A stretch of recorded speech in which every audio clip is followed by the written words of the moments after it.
ಆತ್ಮೀಯ ಕೇಳುಗರಿಗೆ ನಿಮ್ಮ ರಮಾಶ್ರೀ ನಾಡಿಗೇರ್ ಮಾಡುವ ನಮಸ್ಕಾರಗಳು. ನೀವೀಗ ಸೀತೆಯೋ ಶಾಕುಂತಲೆಯೋ ಧಾರಾವಾಹಿಯ 33ನೇ ಸಂಚಿಕೆಯನ್ನ ಕೇಳ್ತಾ ಇದ್ದೀರಾ. ಕಥೆ ಪ್ರಾರಂಭ ಮಾಡೋದಕ್ಕೂ ಮೊದಲು ಯಾರ್ಯಾರು ಇನ್ನೂ ಚಾನೆಲ್ನ ಸಬ್ಸ್ಕ್ರೈಬ್ ಮಾಡ್ಕೊಂಡಿಲ್ಲ ಅವರೆಲ್ಲ ದಯವಿಟ್ಟು ಚಾನೆಲ್ನ ಸಬ್ಸ್ಕ್ರೈಬ್ ಮಾಡ್ಕೊಳ್ಳಿ. ಕಥೆಯನ್ನ ಲೈಕ್ ಮಾಡಿ, ಶೇರ್ ಮಾಡಿ ಪ್ರೋತ್ಸಾಹಿಸಿ. ಈಗ ಕಥೆಯ ಮುಂದಿನ ಭಾಗಕ್ಕೆ ಹೋಗೋಣ. ಒಂದ್ ವಾರ ಬೇರೆ ಕಡೆ ಇದ್ದಿದ್ದು ಅಷ್ಟೇ. ಆದ್ರೆ ಎಷ್ಟೋ ವರ್ಷದಿಂದ ಈ ಮನೆಯಿಂದ ದೂರ ಇದ್ನೇನೋ ಅಂತ ಅನಿಸ್ತಿದೆ. ಇವತ್ತೀ ಕೋಣೆಗೆ ಬಂದಾಗ ಕಳ್ಕೊಂಡಿದ್ದೇನೋ ಸಿಕ್ಕ ಹಾಗೆ ಅನ್ನಿಸ್ತಾ ಇದೆ. ಏನೇ ಹೇಳು ಸ್ವಾತಿ, ನಮ್ಮನೇನೆ. ಅರ್ಮನೇಲಿ ಉಳ್ಕೊಂಡಿದ್ರು ನಮ್ಮನೇಲಿ ಸಿಗೋ ನೆಮ್ಮದಿ ಸಿಗಲ್ಲ ಎಂದ ಸಂಜಯ್. ರಾತ್ರಿ ಮಲಗಲು ಬಂದವನಿಗೆ ತನ್ನ ಕೋಣೆ, ತನ್ನ ಮಂಚ ಎಲ್ಲ ನೋಡಿ ಏನೋ ನೆಮ್ಮದಿ. ಸ್ವಾತಿ ಏನೂ ಮಾತನಾಡದೆ ಸುಮ್ಮನೆ ಕುಳಿತಿದ್ದಳು. ಅಂತೂ ಅಮ್ಮ ನಮ್ಮನ್ನು ಕ್ಷಮಿಸ್ಬಿಟ್ಟು ಮನೆ ಕರ್ಕೊಂಬಂದ್ಲು ನೋಡು. ಅದಕ್ಕೆ ತಾಯಿ ಹೃದಯ ಅನ್ನೋದು. ಮಕ್ಕಳು ಏನೇ ತಪ್ಪು ಮಾಡಿದ್ರೂ ಅಮ್ಮ ಕ್ಷಮಿಸ್ಬಿಡ್ತಾಳೆ. ಇನ್ಮೇಲೆ ನಮ್ಮಿಂದ ಅಮ್ಮಂಗೆ ಏನೂ ಬೇಜಾರಾಗಬಾರ್ದು. ನೀನು ನಿನ್ನಮ್ಮಂಗೆ ಕೊಡೋಷ್ಟೇ ಗೌರವನ ನನ್ನಮ್ಮಂಗೂ ಕೊಡಬೇಕು.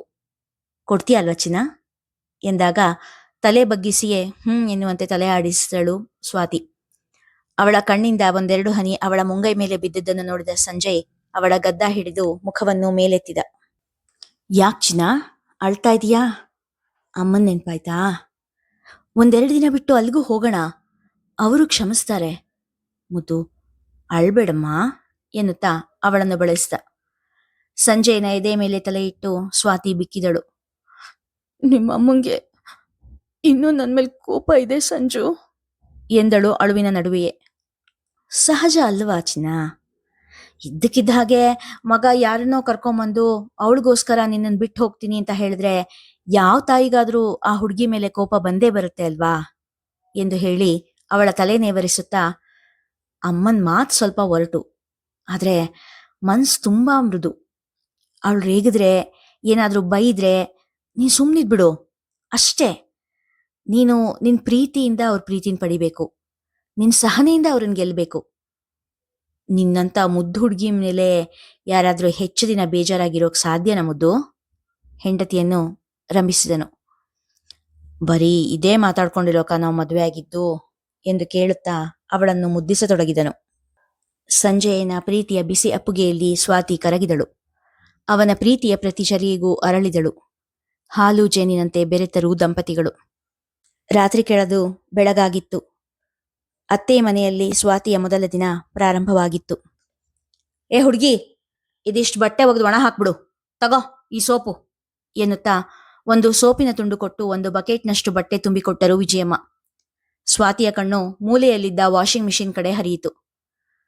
ವಾಷಿಂಗ್ ಮಿಷಿನ್ ಬಳಸೋದು ಬರೀ ಬೆಡ್ಶೀಟ್ ಒಗೆಯೋದಕ್ಕೆ ಮಾತ್ರ, ನಿತ್ಯದ ಬಟ್ಟೆನ ನಾವೆಲ್ಲರೂ ಕೈಯಲ್ಲೇ ಒಗೆಯೋದು ಎಂದರು. ಸರಿಯತ್ತೆ ಎನ್ನುತ್ತಾ ಹೊರಟವಳನ್ನು ಕರೆದು, ಈ ಸೋಪಿನ ತುಂಡು 3 ದಿನಕ್ಕೆ ಬರಬೇಕು ದನಿಯಲ್ಲಿ ಅಪ್ಪಣೆ ಇತ್ತು. ಸ್ವಾತಿ ಕೆಲಸಕ್ಕೆ ಹೆದರುವವಳಲ್ಲ. ಮೊದಲಿನಿಂದಲೂ ಮಾವನ ಮನೆಯಲ್ಲಿ ಮೈ ಬಗ್ಗಿಸಿ ದುಡಿದೇ ಅಭ್ಯಾಸ. ಅಷ್ಟು ಬಟ್ಟೆ ಒಗೆದು ಒಣ ಹಾಕಿ ಬಂದವಳನ್ನು ಹಿತ್ತಲಲ್ಲಿ ಒಟ್ಟಿದ್ದ ಪಾತ್ರೆ ರಾಶಿ ಕಾಯುತ್ತಿತ್ತು. ಅಯ್ಯೋ, ಇದೇನಿದು ಇಷ್ಟೊಂದು ಪಾತ್ರೆ?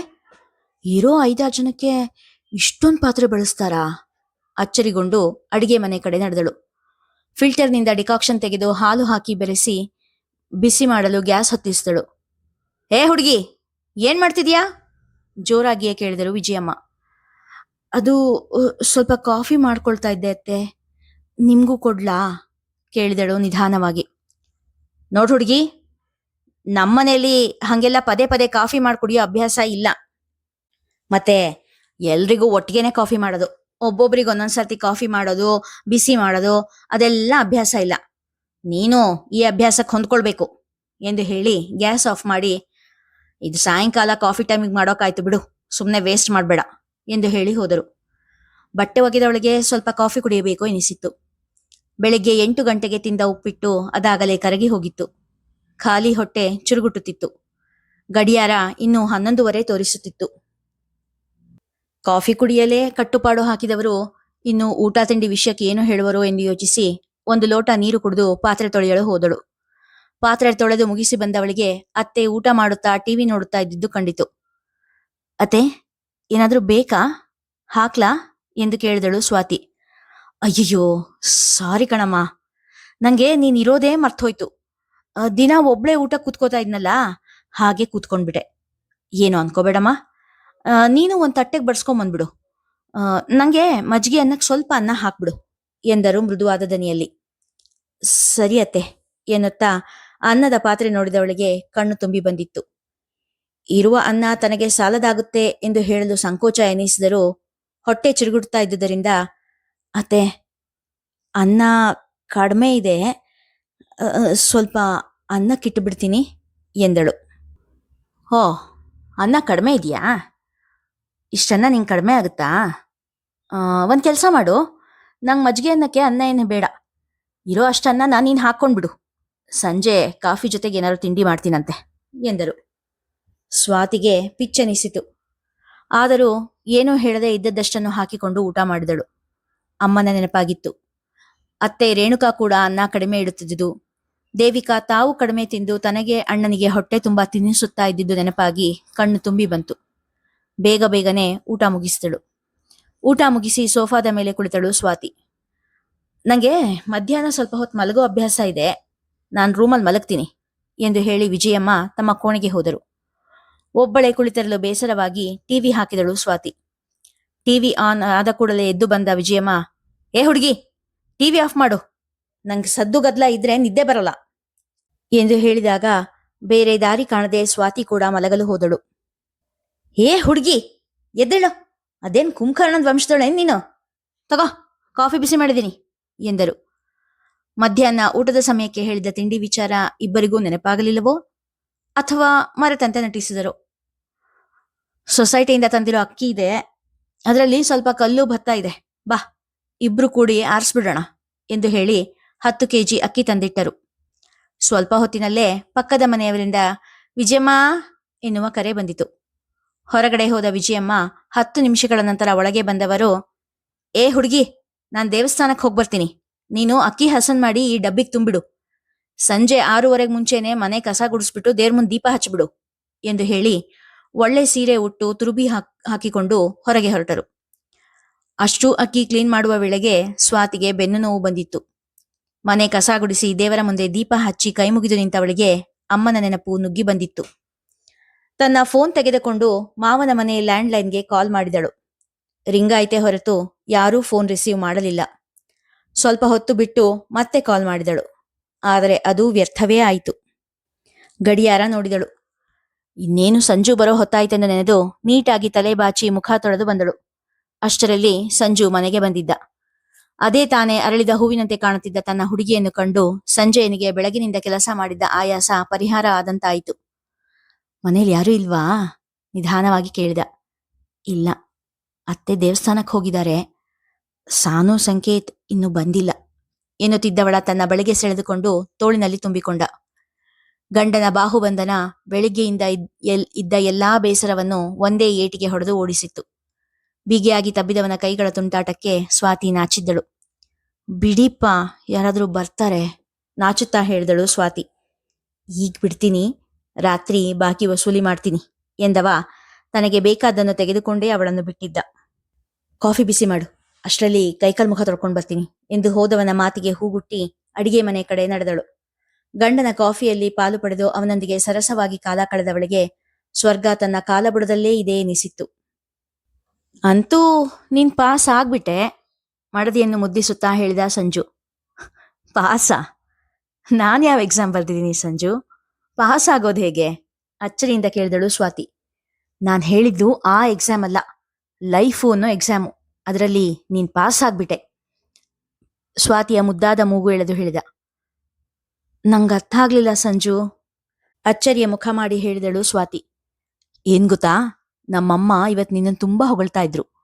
ತುಂಬಾ ಒಳ್ಳೆ ಹುಡುಗಿ, ಕೆಲ್ಸ ಬೊಗ್ಸೆ ಎಲ್ಲ ತುಂಬಾ ನೀಟು, ಮೃದುವಾಗಿ ಮಾತಾಡ್ತಾಳೆ, ನಾವಾಗಿ ಹುಡುಕಿದ್ರು ಇಷ್ಟು ಒಳ್ಳೆ ಹುಡುಗಿನ ಹುಡುಕ್ತರೋಕ್ ಆಗ್ತಾ ಇರ್ಲಿಲ್ಲ ಅಂತ ಹೇಳಿದ್ರು. ಸಂಜು ಹೇಳಿದಾಗ ಸ್ವಾತಿಯ ಕಣ್ಣುಗಳು ಅಚ್ಚರಿಯಿಂದ ಅಗಲವಾಗಿದ್ದವು. ಹೌದಾ, ನಿಮ್ಮಮ್ಮ ಹಾಗೆ ಹೇಳಿದ್ರಾ? ನಂಬಲಾರದವಳಂತೆ ಕೇಳಿದಳು. ಮದುವೆಯಾಗಿ 15 ದಿನವಾಗಿತ್ತು. ಅಷ್ಟು ದಿನದಲ್ಲಿ ಒಮ್ಮೆ ಕೂಡ ಅತ್ತೆ ಪ್ರೀತಿಯಿಂದ ಮಾತನಾಡಿಸಿರಲಿಲ್ಲ. ಕೆಲಸ ಹೇಳುವುದು ಬಿಟ್ಟರೆ ತನ್ನ ಹೆಸರು ಹಿಡಿದು ಕೂಡ ಕೂಗಿರಲಿಲ್ಲ. ಒಂದು ದಿನವೂ ಉಂಡೆಯ ಬಿಟ್ಟೆಯ ಎಂದು ಕೂಡ ಕೇಳುತ್ತಿರಲಿಲ್ಲ. ಈಗ ಇದ್ದಕ್ಕಿದ್ದ ಹಾಗೆ ಹೊಗಳಿದರು ಎಂಬುದನ್ನು ಕೇಳಿ ಖುಷಿಯಿಂದ ಉಬ್ಬಿದಳು ಸ್ವಾತಿ. ಅಮ್ಮ, ಇದು ನಿನ್ ಕೋಣೆ. ನೀನಿಲ್ಲಿ ಆರಾಮಾಗಿರು. ಜಾಸ್ತಿ ಯೋಚನೆ ಮಾಡ್ಬೇಡ. ನೀನು ನಿನ್ ಮಗನ್ ಮನೆಯಲ್ಲಿದೀಯ, ಯಾರ ಹಂಗನಲ್ಲೂ ಇಲ್ಲ, ಹೇಳಿದ ಮಗನ ಕಡೆ ಸಣ್ಣ ನಗು ಬೀರಿದರು ದೇವಿಕಾ.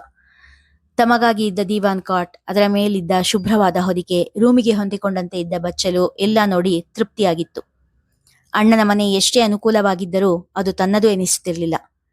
ಇದು ತನ್ನ ಮಗನ, ತಾನು ಹೆತ್ತು ಬೆಳೆಸಿದ ಮಗನ ಮನೆ, ಅಂದರೆ ತನ್ನದೇ ಮನೆ ಎಂಬ ನೆಮ್ಮದಿ ಮನದಲ್ಲಿ ಮೂಡಿತ್ತು. ಜೈ ಎಂದು ಕರೆಯುತ್ತಾ ತನ್ನ ಕೋಣೆಯೊಳಗೆ ಬಂದ ದೀಪು. ಏನ್ ಸುದ್ದಿ? ತನ್ನ ಮೊಬೈಲ್ನಿಂದ ಕಣ್ಣು ತೆಗೆಯದೆ ಕೇಳಿದಳು ಜಯಂತಿ. ಅಮ್ಮ ಮನೆಗ್ ಬಂದ್ಯಾಳೆ, ಬಾ ಮಾತಾಡ್ಸು, ಜಯಂತಿಯನ್ನು ಕುರಿತು ಹೇಳಿದ ಸುದೀಪ್. ಅವ್ರ ಹತ್ರ ಮಾತಾಡೋದೇನಿದೆ, ಅಷ್ಟಕ್ಕೂ ಇನ್ಮೇಲೆ ಇಲ್ಲೇ ಇರ್ತಾರಲ್ಲ, ಮಾತಾಡಿದ್ರೆ ಆಯ್ತು, ನಿರಾಸಕ್ತಿಯಿಂದ ಹೇಳಿದಳು. ಅವ್ರ ಆಸ್ಪತ್ರೆಲಿದ್ದಾಗಲೇ ಬಂದು ಮಾತಾಡ್ಸ್ಬೇಕಿತ್ತು ನೀನು, ಅಲ್ಲಿಗಂತೂ ಬರ್ಲಿಲ್ಲ. ಇಲ್ಲಾದ್ರೂ ಸ್ವಲ್ಪ ಮಂದು ಮಾತಾಡ್ಸ್ಬೇಕು ತಾನೇ? ದನಿಯಲ್ಲಿ ಸ್ವಲ್ಪ ಕಠಿಣತೆ ಸೇರಿತ್ತು. ಓ, ಏನೋ ಸಾಹೇಬ್ರು, ಗಂಡ ಅನ್ನೋ ಅಧಿಕಾರ ತೋರ್ಸೋ ಹಂಬಲನಾ? ಅಮ್ಮನ್ ಮುಂದೆ ಹೆಂಡ್ತಿಗ್ ಜೋರ್ ಮಾಡಿ ದೊಡ್ಡ ಗಂಡ್ಸು ಅಂತ ತೋರಿಸ್ಕೊಳ್ಳೋ ಆಸೆ ಏನಾದ್ರೂ ಇದ್ರೆ ಅದನ್ ಗಂಟ್ ಕಟ್ಟಿಟ್ಟು ಬಿಡಿ.